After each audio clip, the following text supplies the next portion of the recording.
Ringgold head football coach Austin Crisp joining us right here on Off the Bench Radio. And we'll call you the Tigers head football coach in addition to the Ringgold snake handler there at the football program. Coach Crisp, how are we doing this evening?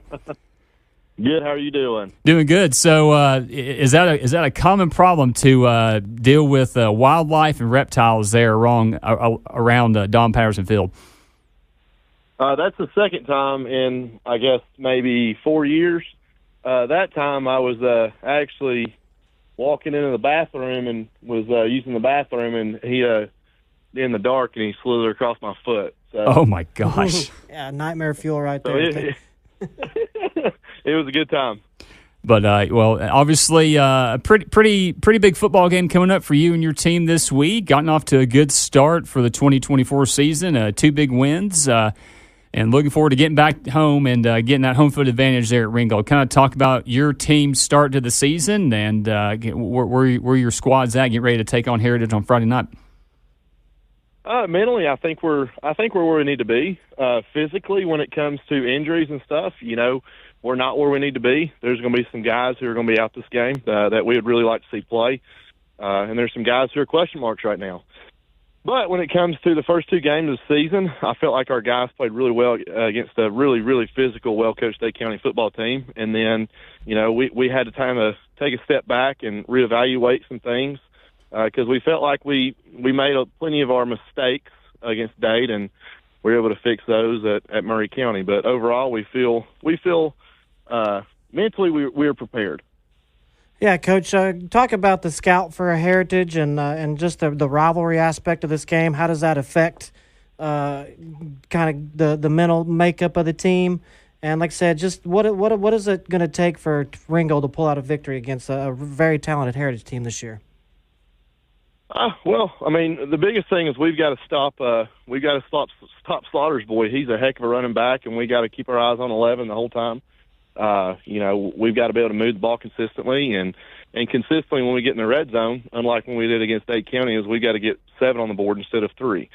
As for the rivalry aspect of it, our kids know what this game's about. Our kids are excited to play this game. But it's funny though, the rivalry's heating up, the emotions are flying, and our kids are excited, but it's funny because, they preach this hatred of Heritage, and the Heritage kids are the hatred of Ringgold. But when it comes down to it, myself and Coach Slaughter and all those guys, we're really good friends, and we'll probably talk about the game afterwards. Well, it's definitely – I mean, you notice that, in several different rivalry games, like you mentioned, it doesn't matter if it's a Ringgold Heritage or a McCallie Baylor, you'll see both sides, whether it's players or coaches, still, interacting with each other. So it's definitely a cool thing to see there. So, you took over the helm as the head coach last year. So kind of, talk about just a few of the things from year 1 to year 2 that you kind of noticed and kind of, I guess, tightened up or have changed, or just kind of talk about the, from year 1 to year 2 for you personally. We haven't really changed a lot. What we're doing schematically, or what we're doing anyway else, biggest thing I learned from last year is take a deep breath and take it day by day. Last year I got too worried about focusing on the little things that were non-controllable factors for us. So I've learned to, take a step back and ask myself, does this really affect me or this program?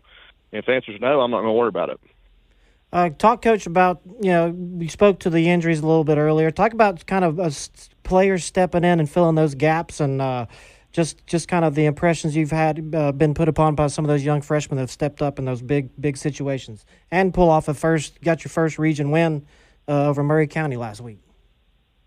Yeah, I mean, offensively, last week we started a quarterback who had never taken really a varsity snap until halfway through Dade County. Brody Raby did an excellent job, come out and did what we wanted him to do against Dade, manage the football game and get us out with a win. And then, against Murray, we asked, we're going to step up a notch. We want you to start making full progression decisions in the passing game and a little bit of the RPO game. We don't know. We've got some question marks, with Bryce Hart. We don't know, if he's going to be playing or not. We hope he is, but we're not sure. So in that spot, we had Luke Jones step in and play lights out for the past 2.5 weeks, or really the week and a half. He actually went in against Walker Valley in the Finley scrimmage and played lights out. He's just got a motor on him that can go. And then Ty Henderson playing right tackle did a good job of stepping in for Chase Phillips. But we've got some question marks, not necessarily of what our kids can do and accomplish, but more of question marks of injuries and that kind of thing.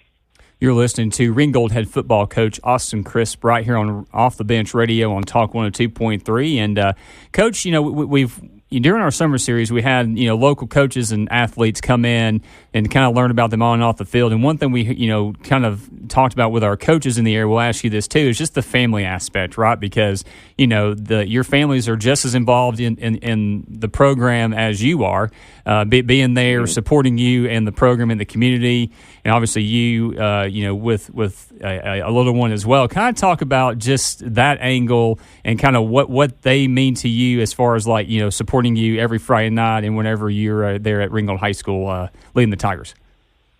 Well, I mean, my family, my daughter Harper, my wife Anna mean the world to me. I wouldn't be in this position if it wasn't for them. They made me stronger throughout this entire process of becoming a head coach.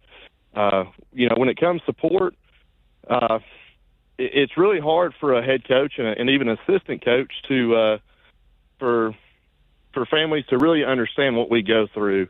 And that's for all coaches, not just myself, but, the long hours, for instance, last Thursday, we leave a JV game. I get home at 7:30. My daughter goes to sleep at 7:30. I don't get to see her until Saturday morning. And my wife understands that, and she kind of, picks up the role sometimes of being dad and mom. But, we believe in family to the point of I want the assistant coach's kids at the field house. My daughter came up, it was Monday. We had afternoon practice on Monday. She came up and wanted to come see Dada, so I called plays with her and my arms on the sideline. I had to keep it all, my one-handed signals because my left arm was full, but of course. It was a good time. And, Coach White's kids are there. They're getting a little bit older now, and, Coach Code's kids are coming up, and, we want that. We want the kids and the families to be around our program because really and truly the kids and the families is what makes us better. Yeah, Coach, you talk about the program and the families around it. Just talk about the environment that people can expect down there Friday night, just all around, like you said, from the bands to the scope of how full the stadium's going to be, and just how do you prepare your kids, or do you even talk to them about, handling the moment as far as, constant noise from two really good bands and just the full stadium of basically the entire community in one building?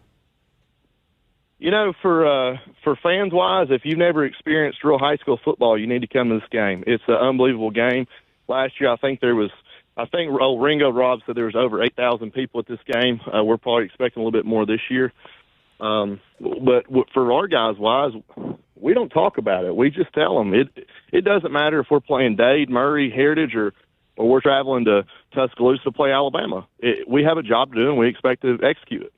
Yeah, for sure. Well, Coach Chris, we want to thank you so much for giving us a little bit of your time during a game week to kind of talk about this big game the Tigers are going to have, again, this Friday night against Heritage.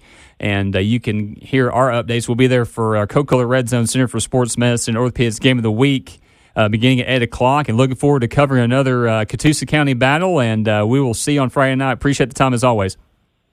Well, I appreciate you having me. Go Tigers.